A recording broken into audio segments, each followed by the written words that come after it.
Uma criança com altura 1 metro está em pé diante da superfície refletora de um espelho plano fixo, conforme mostra a figura.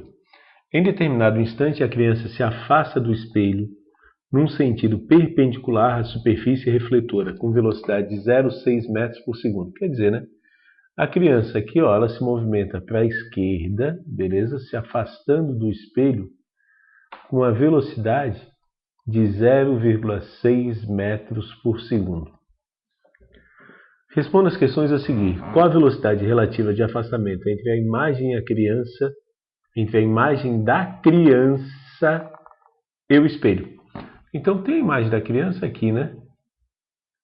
Tomando o espelho como referencial, se o referencial for o espelho, né? É isso que ele está perguntando. Qual é a velocidade da imagem da criança?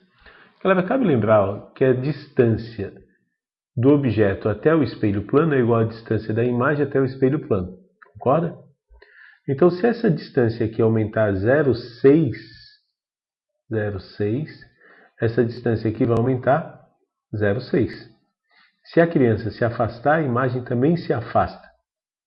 A mesma distância, no mesmo tempo, o que significa ter a mesma velocidade. Ok?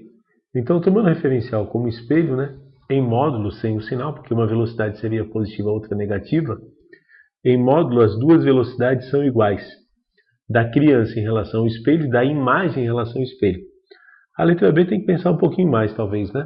Qual a velocidade relativa de afastamento entre a criança e a imagem? Ó, vamos supor que as duas estavam encostadas no espelho, né? Eu tinha um espelho aqui, só para a gente entender mais facilmente, ó.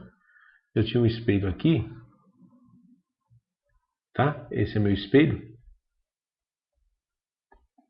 E a criança, inicialmente, estava encostada no espelho.